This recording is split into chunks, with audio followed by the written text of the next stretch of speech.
opening comments, and we can come back to discuss some of the issues in greater detail. I want to invite first, I have been given order, so I'll go by that order. Um, and first speaker on my list is Dr. Suba Chandran. Let me introduce Dr. Chandran. Dr. Suba Chandran is a director at the Institute of Peace and Conflict Studies, New Delhi. His primary area of research includes Pakistan, Afghanistan, and Jammu and Kashmir.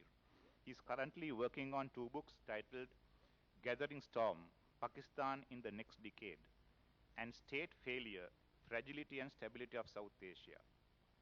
Some of his other research focus includes revisiting the new Silk Route, gas pipelines and electricity corridors in South and Central Asia, early warnings to conflict and peace audit, and Taliban's ideologies and strategies. He edits an annual titled Armed Conflicts in South Asia, published by the Routledge. He writes a weekly column on regional security in Rising Kashmir, an English daily, and regular commentaries in the Tribune and occasionally for other newspapers. He is an associate at the Pakistan Study Research Unit, University of Bradford. Earlier, he was a visiting professor at the Pakistan Studies Program, Jamia Millia Islamia, New Delhi, and a visiting fellow at the following places: Department of Peace Studies, University of Bradford, UK; ACDIS, University of Urbana-Champaign, and University of Jammu, Jammu, J&K. He holds a PhD in International Relations from the School of International Studies, JNU, New Delhi, and an MA in Political Science from Madras Christian College, Chennai. Ms. Chandran, you have the floor.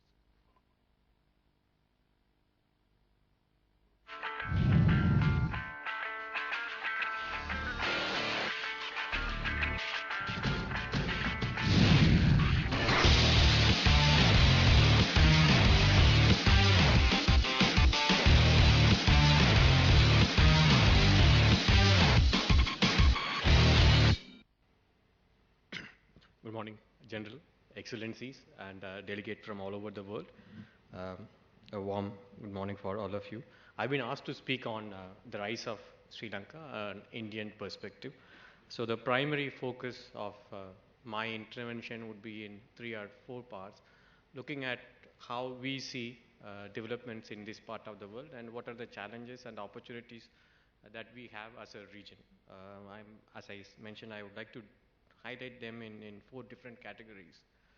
One, to start with, since I have a peace and conflict background, in terms of the rising challenges to a rising nation in Sri Lanka, which is a post-conflict nation.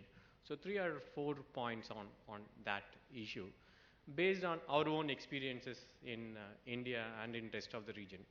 What could be those primary challenges to a post-conflict society? And I'm sure all of us would agree, Sri Lanka is not the only nation in the region. All countries in the region have faced or facing in such a situation. One of the primary challenges, as I see, especially to a post-conflict society, is to convert the end of violence into positive peace. In many societies, especially in India's northeast or in J&K, the violence have come to an end, but the peace is yet to prevail. So there is a space between the end of violence and the presence of peace. The shorter this space, the shorter this duration, the earlier the reconstruction and the reconciliation process. So how to ensure that from end of violence we go to positive peace? An example that I could give is India's northeast. I'm sure you would have heard about the peace processes in Manipur and Nagaland. Some of the peace processes, we take pride in telling 15 years, 20 years peace process. You can't have a peace process for 15 years or 20 years. The process has to end and the situation has to come back to normalcy. So that is one big challenge for all the post-conflict nations, that ensure that the process is short and swift and the process ends in the culmination of peace. The second experience based on some of our other conflicts in the region is managing expectations, especially in a post-conflict situation. As long as the war is on or conflict is on, the primary debate and dialogue is ending the war or ending the conflict. So there is only one or two sets of objectives for the civil society and the state. But once the conflict comes to an end, there is an enormous expectation from the people. Some of them we discussed yesterday, some of the speakers did discuss that about yesterday. And the expectations, people as a civilian, once the war comes to an end, I want everything and I want everything today itself. I can't wait. The academics and the state would come and tell me, no, there has to be a reconstruction, rehabilitation, reconciliation. They would give me a set of arguments. But as a civilian, I'm not interested in it. I want it today. I want it right now. Or perhaps I wanted it yesterday. So the rising expectation, meeting those expectations is going to be a challenge for any post-conflict nation. I'm sure Sri Lanka would also face the same. The third is the most important one. In fact, that's the crux of meeting the challenge, is building the capacity of the state institutions, especially the civilian institutions. Thanks to or unfortunate collateral of conflict or war is the civilian institutions get a huge hit during this. Reviving this civilian institution is not an ordinary task for any state in any country in our part of the world. This is where I would like to slightly differ with some of the earlier discussions on the role of the security forces, both military and the paramilitary. True, undoubtedly they have a role to play, but let that not come at the cost of not strengthening the civilian institutions. Civilian role should be primarily the responsibility should be with the civilian institutions. In fact, the failure of the civilian institution is what brought the problem. So if there has to be a remedy, the remedy has also have to come from the civilian institution. Undoubtedly, thanks to the conflict, the work culture from school teachers in remote areas to doctors in hospitals, the work culture would have got a huge hit during the conflict period. Teachers don't want to come and teach, doctors don't want to come and, that thanks to the conflict dynamics. But then, letting the security forces take a lead and not strengthening civilian institution would have its own ramification. One of the point that was raised during the discussion in the previous session, I fully endorse that there has to be a end game, and the shorter this phase of the security forces being seen in public delivering civilian institution would also come with a risk. We have seen it elsewhere. In fact, it would. There is this in conflict discussion. We have this militarizing the civilian society, and there is also this discussion on civilianizing the military. I think both we should try to avoid. Both have come with a huge risk. The fourth point on this post-conflict societies is to ensure, this again we discussed in the earlier discussion, the relapse, or more importantly, insulating ourselves from the new conflicts. One conflict comes to an end, good enough, but then we should ensure that there are no new conflicts or new strains of conflict. Thanks to the social media, thanks to the reach of the multiple technologies, what happens in Myanmar or what happens in Iraq or Syria gets reflected in our own societies, and the time taken is not more than an hour or two. The social media has a huge role. Of course, the responsibility part, let's not discuss it now.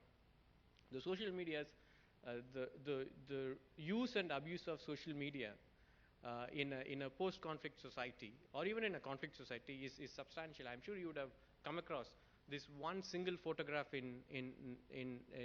a Rohingya woman, depicted being dead and the child trying to feed from her breast without realizing the mother is dead. That photograph went viral in a matter of 3 to 5 years, creating a huge set of responses in other societies without realizing that was actually a part of a documentary. By the time 3 or 4 days later, when we realized it's not a real photo, it's a documentary or just that person was only posing, the social media has done its damage. So, this is going to be one major challenge for all the societies in South Asia, dealing with social media and the way that it spreads. So the conflict is not just only from our own territorial border. As I said, what happens in Myanmar and what happens in Iraq and in Palestine has a huge ramification for us. And the last point, especially in a conflict society, that we have to be careful is what people refer today as the youth bulge. It's a predominant discourse now, and South Asia has a huge youth bulge. People are talking about the Western societies, European and American, Canadian, Japanese society as a whole, as an aging nation, whereas South Asia is youthful in terms of the age quotient that we have. But we have to ensure this youth energy is properly channelized, and the youth bulge ends up in demographic dividend. Otherwise, we'll end up with bulged youth. So that's the first set of issues that I would like to discuss. And the second set of issues is, since we talked about maritime cooperation, maritime security issues, and Sri Lanka being in the center of the Indian Ocean, I would like to focus 2 or 3 points in terms of the challenges to not only to Sri Lanka but also to the entire region, how we can work together. The first point is, repeatedly we have been talking about the potential and the opportunities. When I joined JNU in the late 1990s, one of the ideas that I had to do my PhD was this Indian Ocean Rim Association countries. If I look back, thankfully I didn't do my PhD on that subject, because if I look back in the last 20 years, what we have achieved in this IORA, except for the change in the name and nomenclature, today it's referred as IORA, we are still talking about the potential. If I have to write the same PhD synopsis today, perhaps I would have used the same paragraphs that I used 20 years before. The point I'm trying to make here is, we are still talking about potentials and opportunities, but not converting into capacity. If you look at 3 or 4 points that I will be talking in the next couple of minutes, we have the potential, and we have been having this potential for the last many decades. Why is that we have not converted those potential into capacity? So there is a problem somewhere that we have to understand, appreciate, and take action, and not talking about the potential that we may have as a region, especially relating to maritime. The second point is, again, yesterday also we have been discussing, and we have been discussing this in the multiple forums in South Asia, about protecting our sea lanes and maritime security. From European Union to US to Japan, everyone is interested in maritime security issues in our part of the world, especially in Indian Ocean. My fear is, I underline, my fear is, we are focusing more on maritime security rather than maritime economic cooperation. In a way, my understanding is, we are securitizing the cooperation rather than cooperating on economic issues. Perhaps the primary push should be on maritime economic cooperation, and as a nation and as a region, we may like to go slow on, or give equal emphasis on maritime economic cooperation along with maritime security issues. Multiple issues we have discussed, especially securing the sea lanes, etc., etc. So that's one. The second point I would like to underline in this maritime security, maritime economic issues, is there are multiple architecture today in place in this region. I'm sure you would have heard about Milan, a set of exercises involving multiple navies in the region. We have also heard about IORA, Indian Ocean Rim Association, erstwhile IORARC. We have also heard about IONS, Indian Ocean Naval Symposium.